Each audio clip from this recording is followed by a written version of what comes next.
Raymond Foster had lived a life most would call ordinary. He wasn't famous. He wasn't rich. He didn't run a company or make headlines.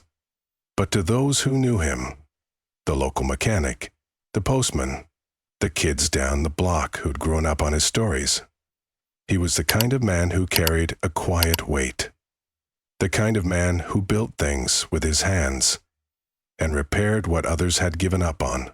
The kind of man who, even in his 60s, never walked past a loose fence post or a broken sidewalk without stopping to fix it, just because it was the right thing to do. Every morning at 7 a.m., Raymond walked his 5-year-old grandson Eli down a gravel path that wound behind their suburban cul-de-sac and led to a stretch of open land bordering a calm little lake. It wasn't fancy. No benches, no trash cans, no playgrounds.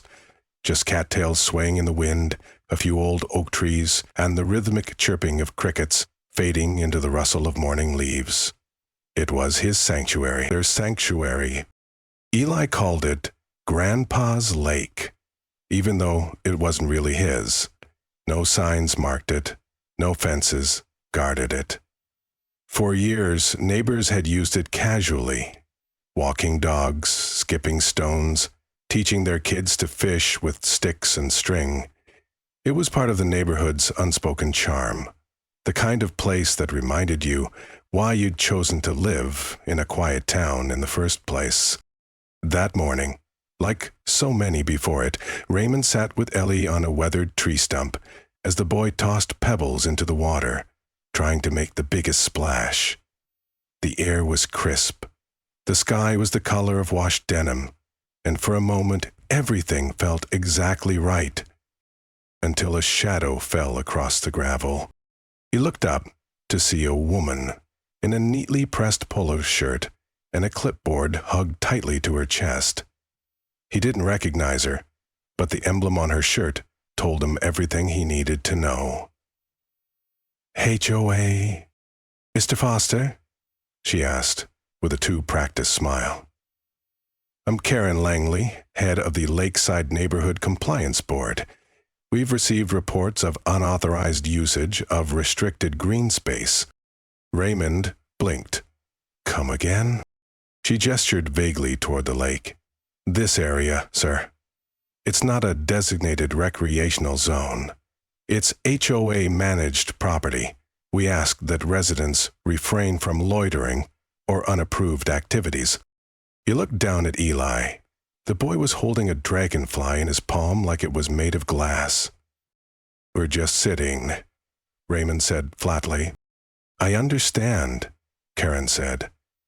"But there's been some concern, liability issues. If someone were to get hurt—" "You mean like fishing with a stick?" he interrupted, his voice like gravel slowly shifting. She hesitated, tightening her grip on the clipboard. "We just ask that you use approved areas. The park on Elm Street has benches and a certified walking trail." Raymond stood. He wasn't angry. Not yet. But there was something about the way she talked. Like she was reading from a rule book written by someone who'd never once stopped to watch a sunrise over water.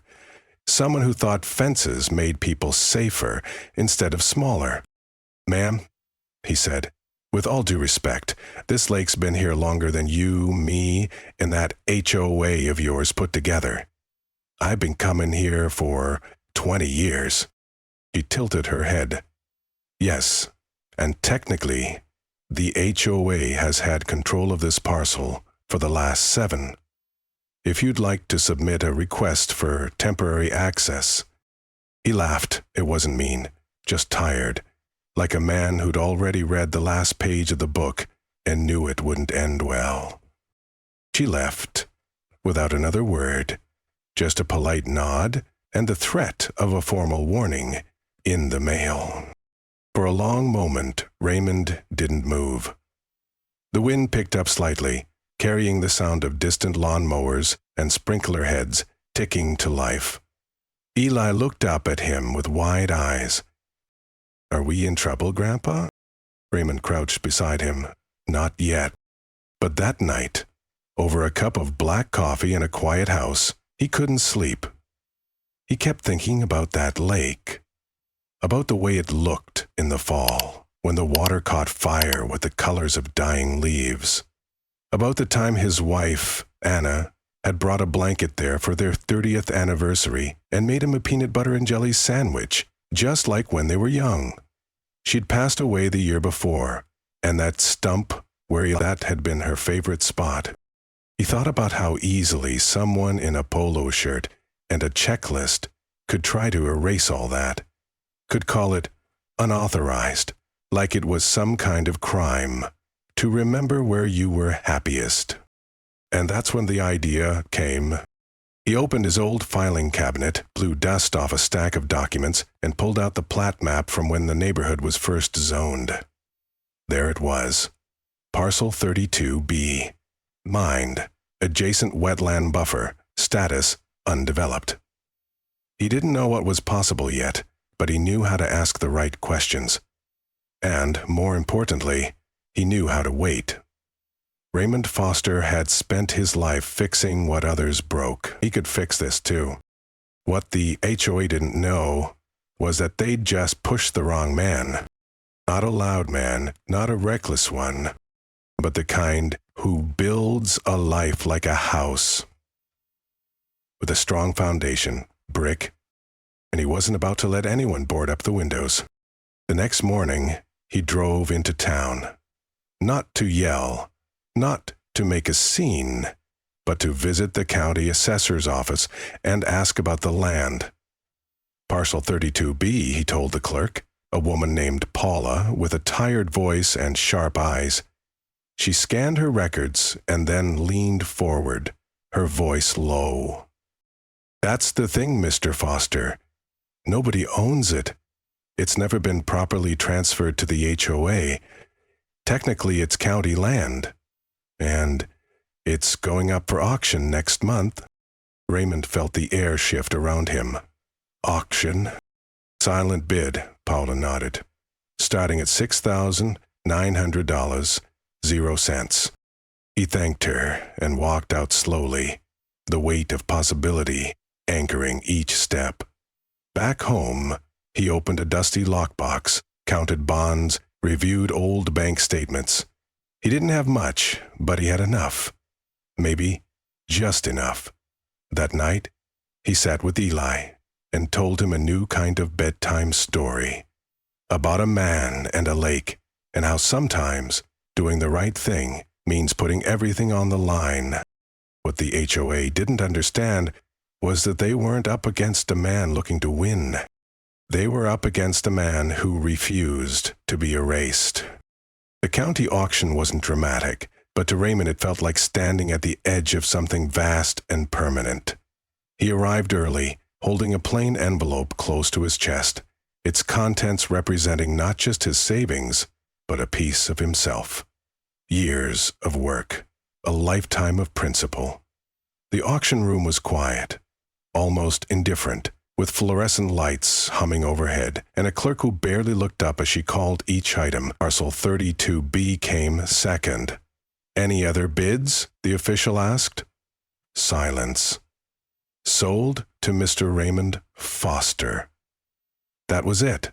No fanfare, just a legal declaration that turned memory into ownership. Driving home, Raymond rolled down the windows, letting the wind move through him like cleansing rain. He passed the lake. His lake, now, and slowed just enough to catch a glimpse of the water shimmering under the mid-morning sun. That afternoon, with Eli at his side, he hammered a sign into the soft earth near the path. Lake Raymond, it read, open to all, respect the quiet. Let nature lead. People noticed. By the weekend, the space had a heartbeat again. Kids ran barefoot through the grass. Couples strolled arm in arm. A painter set up an easel near the dock. The land was breathing again. But peace rarely goes unanswered. Karen Langley returned within days, clipboard in hand, 2 board members trailing behind her like shadows. Raymond met them on his porch, a pruning knife in one hand, calm in the other. Karen didn't bother with pleasantries. "We've received reports," she began, "that you've opened unauthorized public access." Raymond gestured to the sign. "I'm not charging admission. I'm not building structures. I'm simply not turning people away." One of the board members stepped forward with a proposal. "Transfer oversight of the lake to the HOA in exchange for support and maintenance." Raymond didn't even blink. "I didn't buy this land to hand it back to the people who tried to keep my grandson off it." They left, stung by dignity, not anger. Raymond didn't talk much about it after. He didn't need to. Word spread quietly through the neighborhood about the man who stood up, who bought back a lake with memory and grit. A mother dropped off cookies with a thank you note. A war veteran nodded as he passed by, hand over hurt. Every day Raymond returned to the lake, cleaning the trails, mending the old dock, picking up what others left behind. He wasn't managing the land. He was tending it, keeping it the way his wife would have wanted, the way Eli already loved. Then one morning, taped to the wooden post beneath the Lake Raymond sign, Raymond found a letter, folded neatly, scotch-taped at the corners. He opened it slowly, like it might whisper. "Mr. Foster," it read. "I came here with my dad in the ADS. I stopped after he passed. But I came back when I heard what you did. The trees have changed, but the lake still remembers. Thank you." No signature, just the initial C. Raymond read it twice, then folded it and slipped it into his wallet behind the photo of Anna. He didn't need awards. He didn't need recognition. What he had now was deeper. A place where time held its breath, where neighbors remembered what it meant to be a community. What began as a defense had become an offering. And Raymond Foster, quiet as the lake he loved, stood watch over every ripple. Raymond didn't celebrate, not in the way people do when they win something. There was no champagne, no loud declarations of victory, no gathering of neighbors for a toast beneath the stars. He simply returned to the lake that evening, the deed still folded neatly in his coat pocket, and stood by the old willow tree as the wind bent its branches like a bow in reverence. The water shimmered with the last light of day, quiet and forgiving. He watched the reflection of clouds drift across the surface, like old memories too worn to name. The land had always belonged to the people who loved it, not to boards, not to bylaws, not to men who wore suits to enforce invisible lines. And now, finally, the paper agreed. That knowledge didn't puff his chest or make him walk taller. It grounded him, anchored him. This was never about revenge. It had always been about return. Word of the court ruling traveled like sunlight through glass, not loud, but illuminating. Neighbors began to visit more often, not because they had been told it was safe, but because someone had finally reminded them that it was theirs to begin with. A woman brought her aging father to sit by the water every morning with his thermos and crossword. Children in rain boots waited at the shore, building fortresses out of mud and laughter. A young man set up a folding chair and read Steinbeck, aloud to no one in particular, his voice rippling out across the lake like a forgotten prayer. Raymond watched it all unfold without needing to interfere. He didn't manage the space.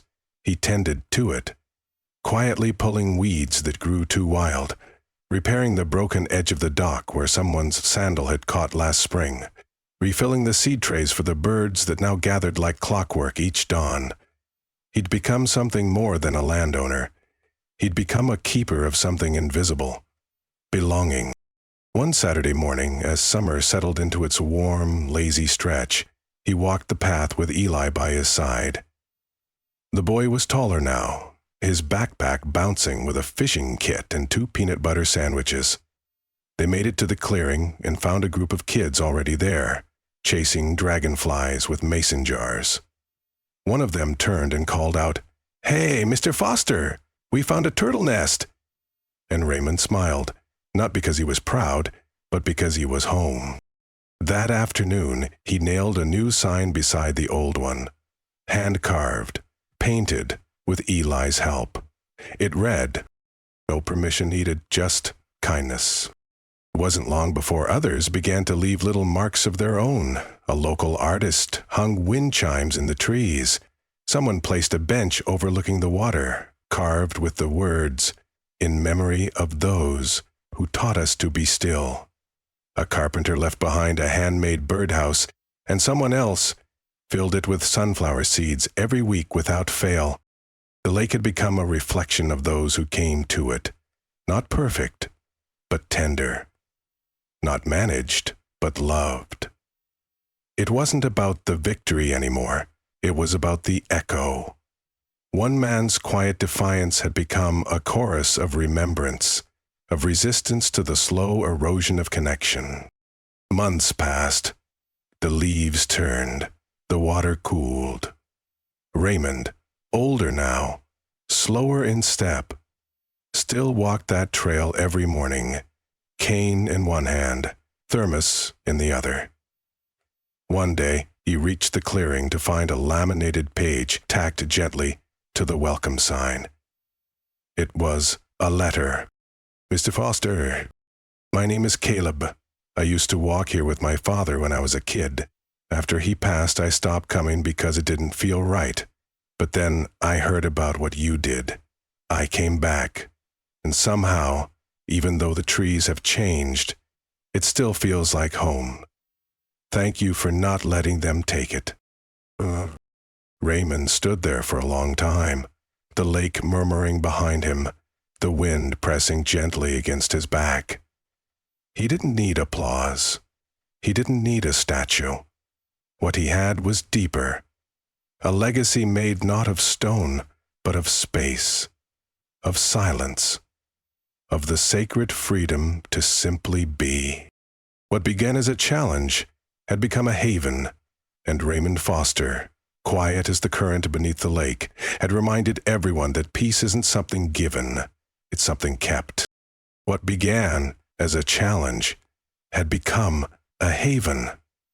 And Raymond Foster, quiet as the current beneath the lake, had reminded everyone that peace isn't something given, it's something kept.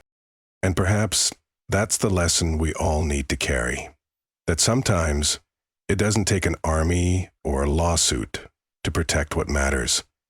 Sometimes it takes just one person, brave enough, stubborn enough, kind enough, to stand still while the world moves around them. Raymond didn't set out to win. He set out to preserve, to hold on to a piece of this world that didn't ask for more, only not to be taken away. And in doing so, he showed us that legacy isn't carved in granite or written into bylaws. It's found in ripples, in roots, in the quiet knowing that something good endured because we chose to care. If this story moved you, let us know. Comment the number 1 if you felt inspired by Raymond's quiet strength. And if you think we could tell it even better, hit 0. We're always listening, always growing, and we love your feedback. Thank you for watching, for feeling, and for remembering that sometimes the smallest act of defiance becomes the loudest echo of peace.